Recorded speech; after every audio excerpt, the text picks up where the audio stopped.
Nagsimula ang pelikula sa isang eksena na nagtatampok kay Billy Grant na masipag at dalubhasang pulis. Isang gabi, nakatanggap siya ng tawag tungkol sa reklamo sa ingay sa isang party. Tumungo si Billy sa lugar kasama ang kanyang partner na si Spinelli. Pagdating nila, nakita nila ang magulong bahay na puno ng malakas na musika at nagkakagulo ang mga tao. Pagpasok nila sa karamihan, nakita ni Billy ang dalawang lalaking nagdudulot ng gulo. Upang maiwasang lumaki ang sitwasyon, mahinahon silang nilapitan ni Billy, umaasang maresolba ang isyu ng walang karahasan.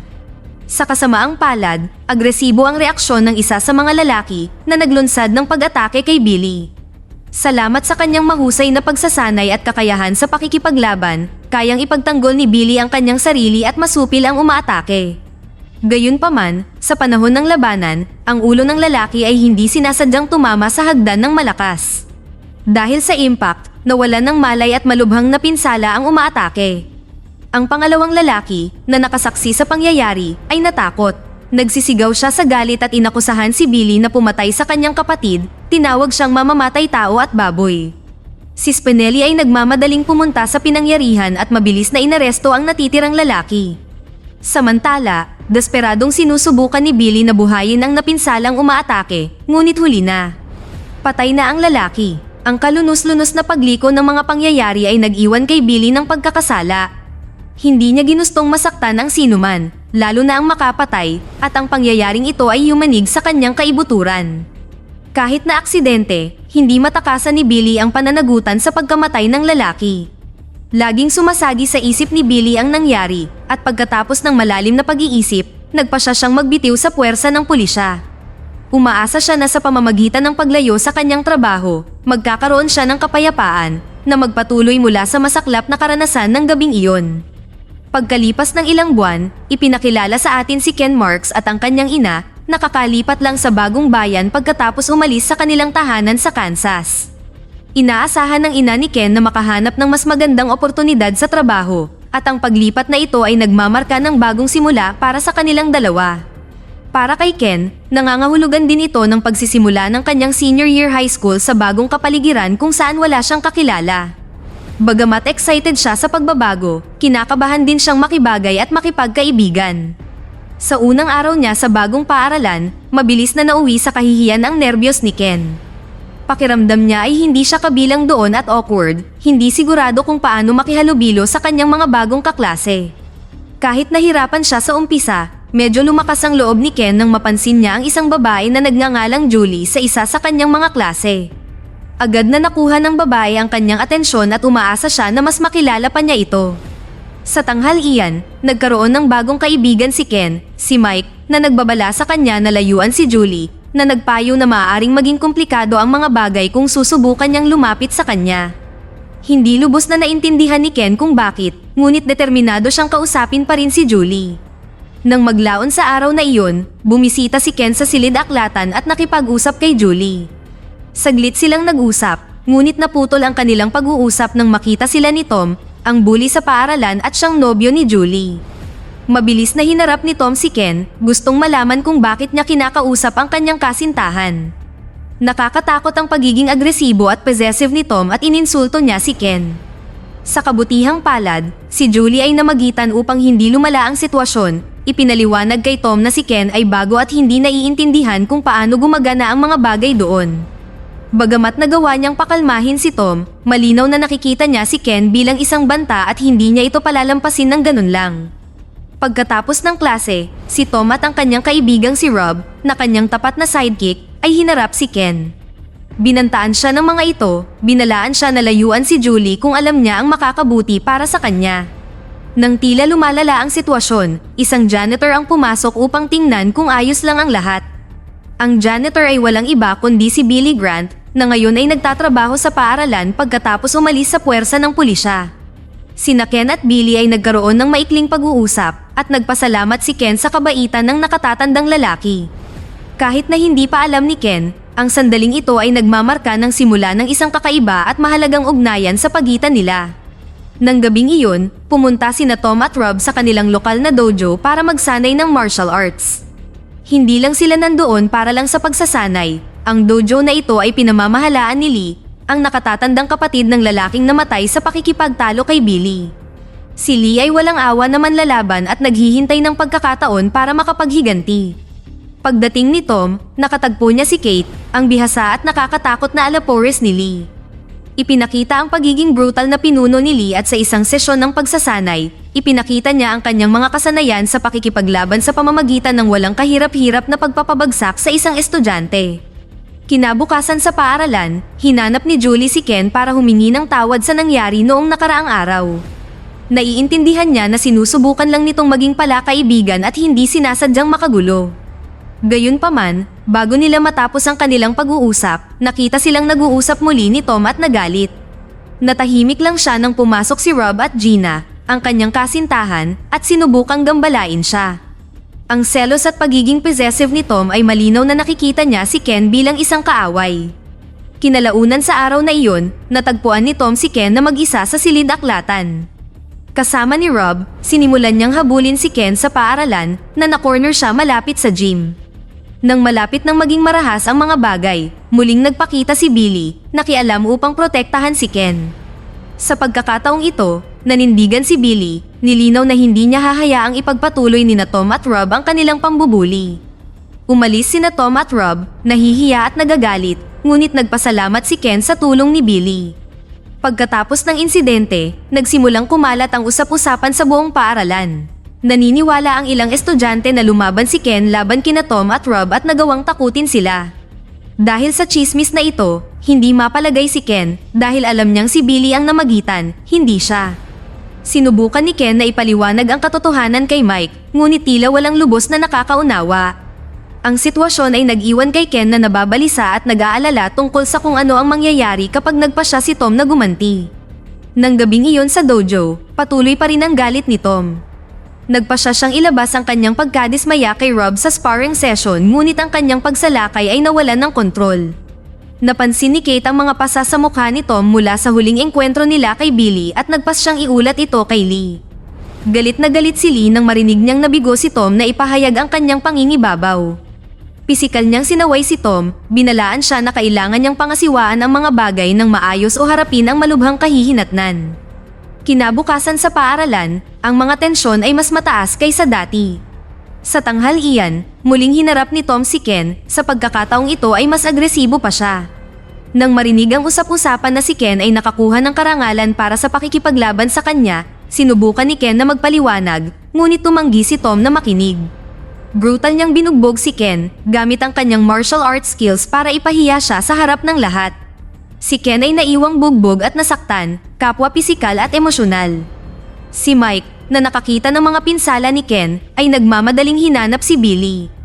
Nang malaman ni Billy ang tungkol sa pambubuli na dinanas ni Ken, nagulat siya at nag-alala. Sa sandali ng kahinaan, nagtapat si Ken kay Billy, inamin na hindi niya gustong lumipat sa bagong bayang ito. Pakiramdam niya ay hindi siya nabibilang sa lugar, walang kapangyarihan, at nahihiya sa kanyang sitwasyon. Si Billy ay matyagang nakikinig at naunawaan ang sakit at pagkabigo na nararamdaman ni Ken. Sa kagustuhang tumulong, nag-alok si Billy na turuan si Ken kung paano ipagtanggol ang sarili. Nang hapong iyon, sinimulan ni Billy na sanayin si Ken. Sa halip na dumiretso sa martial arts, nagsimula si Billy sa pamamagitan ng pagpapagawa kay Ken ng mga simpleng gawain ng janitor sa paligid ng paaralan, tulad ng paglilinis ng mga palikuran at pagtatapon ng basura. Sa una, hindi maintindihan ni Ken kung bakit siya pinagtatrabaho, ngunit ipinaliwanag ni Billy na ang mga gawaing ito ay tungkol sa disiplina, pagtuon, at pagbuo ng panloob na lakas.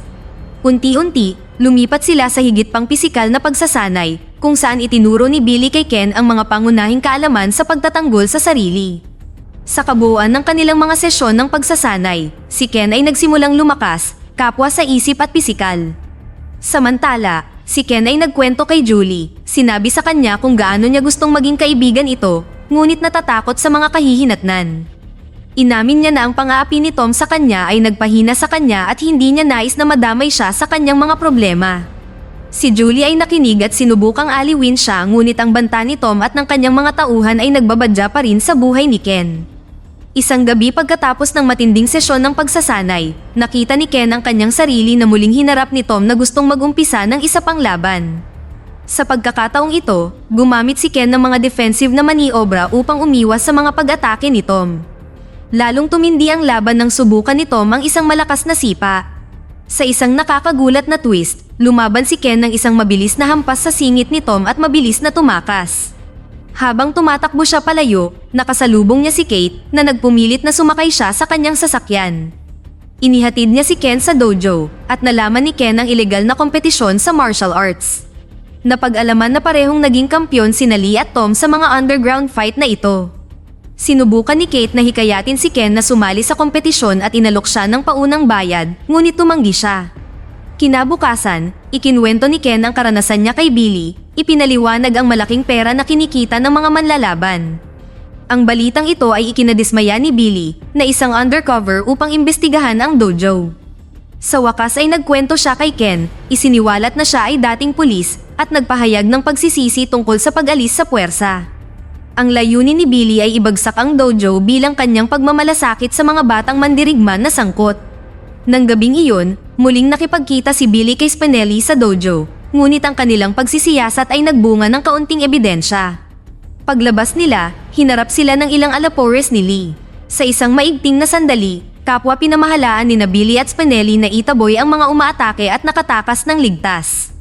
Kinabukasan, natuklasan ni Lee ang surveillance footage na nagpapakita kay Billy sa dojo at galit na galit.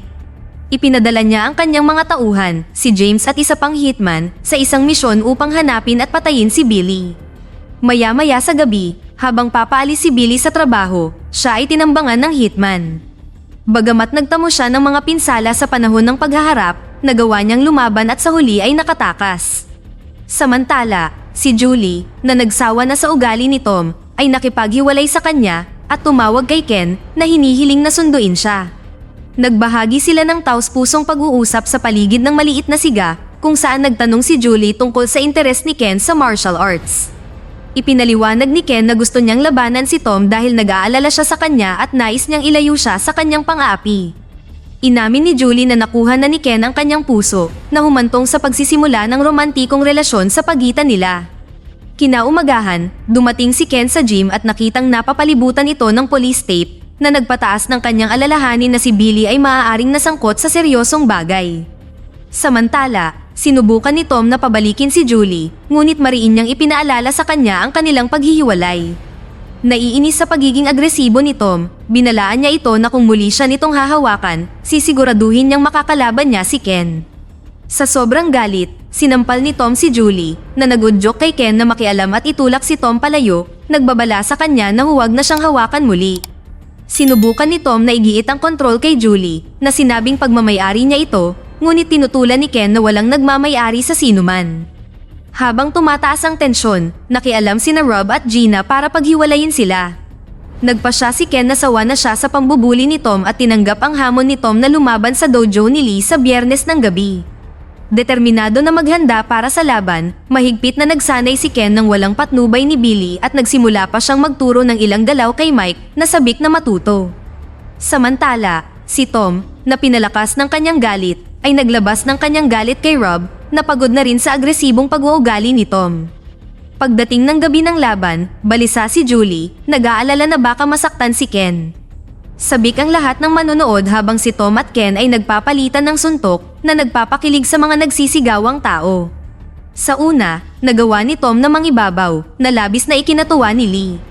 Gayunpaman, nang tila maaaring patumbahin ni Tom si Ken, napansin ni Ken sina Mike at Julie sa madla.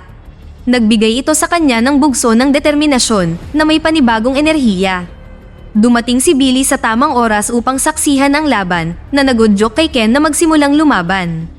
Habang sinisimulan ni Ken na iwasan ang mga pag-atake ni Tom at kontrahin ang kanyang sarili, sa wakas ay nagtagumpay siya sa isang kamanghamanghang umiikot na sipa na nag-knockout kay Tom. Gayunpaman, ang tagumpay ay panandalian. Sa sobrang galit, inilabas ni Lee ang kanyang pagkadismaya kay Tom na naglunsad ng malupit na suntok. Sinubukan ni Ken na makialam ngunit hindi napigilan si Lee. Sa sandaling iyon, pumasok si Billy na lumikha ng showdown sa pagitan nila ni Lee. Ang dalawa ay nasangkot sa matinding laban, kasama si Tom na ngayon ay nakakagulat na pumapalakpak para kay Billy. Gumamit si Lee ng taktikang panlilinlang, hinampas si Billy ng sinturon at sinakal siya. Gayunpaman, mabangis na lumaban si Billy na nagpahayag na hindi na niya papayagan na masaktan ang sino mang kabataan. Isinagawa niya ang jump spin and kick na itinuro niya kay Ken na nagpatumba kay Lee. Pagdating ng mga pulis sa pinangyarihan, tinangka ni Kate na tumakas ngunit hinarang ni Mike na nakatayo sa kanyang kinatatayuan. Para kay Tom, sa wakas ay napagtanto niya ang pagkakamali sa kanyang mga pamamaraan at nag-alok ng makipagkamay kay Ken bilang kilos ng mabuting kalooban, ngunit nag-alinlangan at sinabi sa kanya na magkikita pa sila. Nagpasalamat siya kay Billy sa pagligtas sa kanya na nagpapakitang nagbago na ang pananaw niya. Si Ken ay nakipaghalikan kay Julie, ngunit ang kanilang sandali ay nag-ambala ni Mike na nagpaalala sa kanila na oras na para umalis. Samantala, tuwang-tuwa si Spinelli na malaman na plano ni Billy na muling bumalik sa puwersa ng pulisya na nagtatakda ng yugto para sa isang bagong kabanata sa kanilang buhay. Dito na nagtatapos ang ating kwento. Sana ay nagustuhan nyo. Mag-subscribe na kung hindi ka pa nakasubscribe, pindutin na rin ang notification bell at like button upang matulungan ang channel at mag-iwan na rin ng komento. Maraming salamat sa panonood.